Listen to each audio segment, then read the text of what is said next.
حبيباتي، اهلا وسهلا بكم ومرحبا في قناتي قناه مطبخ نوال. اليوم جبت لكم فيديو جديد غادي نصايب معكم اليوم فراشات بالمرتديلا من نوع ديال المملحات.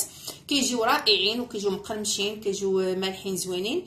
كنتمنى انه ينال اعجابكم ونبداو على بركه الله في مقادير وطريقه التحضير.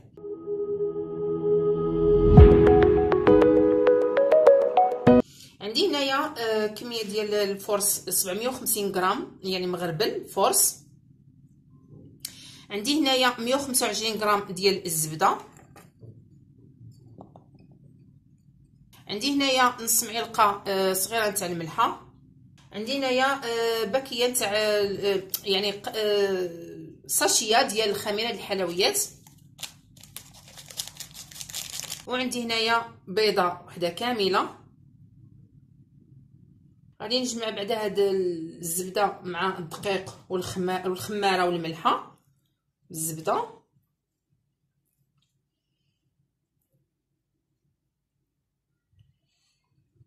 غادي نبقى نجمع هكذا حتى نطلق ديك الزبده في الدقيق.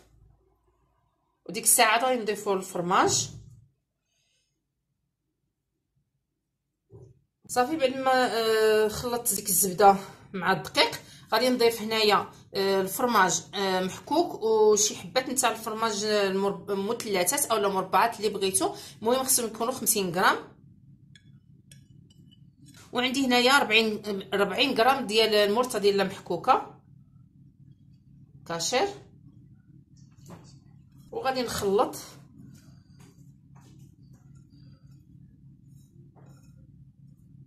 وغادي غادي نجمع العجينه بالماء.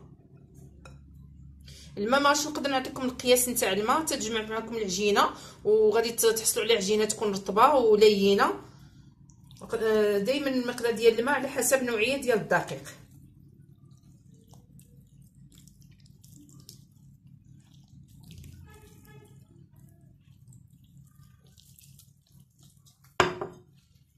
فين غادي نبقى نخلط هاد العجينه مزيان هكا حتى تجمع كلها مزيان. وغادي صافي وغاديك الساعه غادي نعجنها شويه باش نحصل على العجينه تكون رطبه وتكون لينه.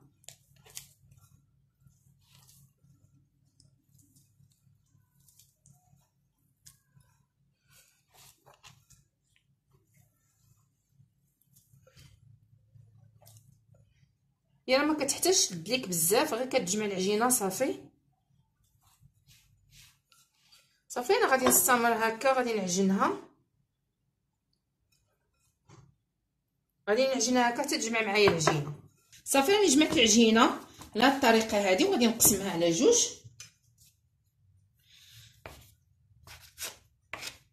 غادي نقسمها على جوج باش غادي نسرحها صافي. ومن غادي نسرحها غادي ندير لها البيض، غادي ندهنها بالبيض وغادي نرشها بشويه ديال الفرماج وشويه ديال المرتديلا محكوكين على هاد الطريقه هذه. وغادي ديك الساعه غادي نقطعوها صافي. غادي نرش شويه ديال الدقيق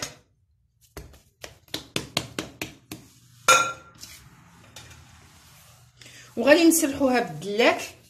وغادي نسرحوها شويه رقيقه، ما ديروهاش غليظه بزاف، هي خاصها تكون تجي شويه رقيقه.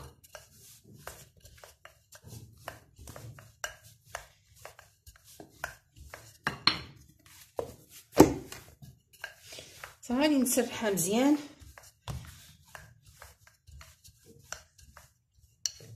صافي راني سرحتها على هاد الطريقه هذه. والسمك ديالها خصكم ديروها على قد هكا لان مازال غادي تنفخ هكا في الفران صافي. ودابا غادي ندهنها بالبيض. ومن الاحسن العجينه باش تجمع لكم مزيان ديروها في العجينه باش ما تعذبكمش بزاف، لان انا شويه مع جمعت لي شويه خدات لي شويه د الوقت تعرفوا مع الزبده والدقيق. صافي غادي ندهنها هكا بالزبده عفوا بالبيض كلها هكا.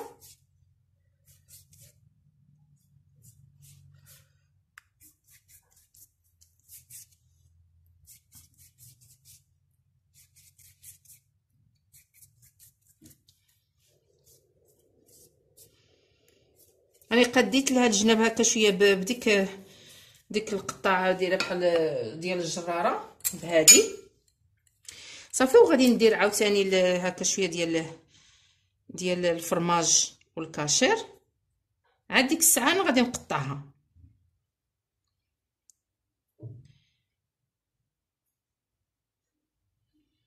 شويه فقط، يعني غير باش ما يجي باش يجيو دوك الفراشات فيهم هاد الفرماج ومرتديلا، كيجيو زوين الشكل ديالهم.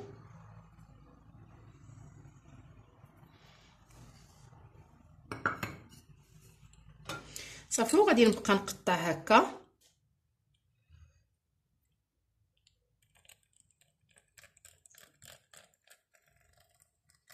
على شكل طولي،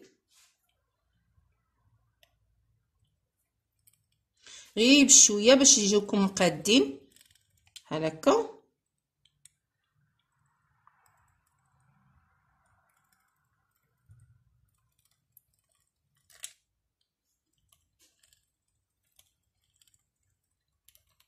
صافي. انا غادي نكمل لهم هكا هاد الخطوط هكا، باش غادي ندير لهم داك، باش غادي نرجع عاوتاني نقطعهم على الشكل هكا في العرض، باش نعطيهم واحد المقياس ديال شويه يكون مستطيل حتى بحال هكا، بحال هاد الشكل هكا من هنايا هكذا. وديك الساعه غادي نستفهم. دابا غادي نكمل هكا الخطوط الطول، عاد غادي نجي هابطه هكا في العرض.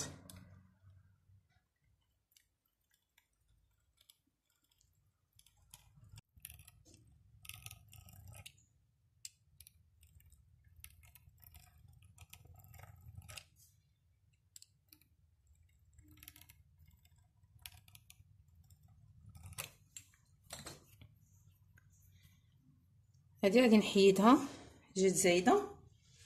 صافي. وغادي نبدا عاوتاني نمشي على حسب العبار اللي عندي هنايا اللي قلت لكم قبيله. بحال دابا هذه من هنايا، وغادي نمشي من هنا هكذا، زيتي هكذا على العرض باش يعطي شكل واحد اخر هكا، مستطيلين هما صغيورين.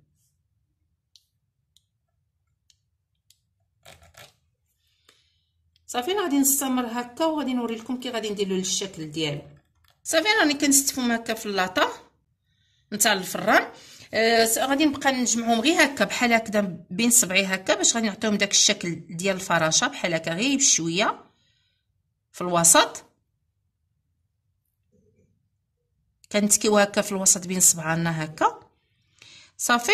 وغادي غادي نبقى نستمر انا على هاد الطريقه هذه تنكمل كاع العجينه اللي عندي على هاد الشكل هذا، غير بشويه، لان مع البيض كيبقاو يلصقوا في اليدين، غير بشويه فقط، غير هكا بقبيطه ديال الصبع اليدين.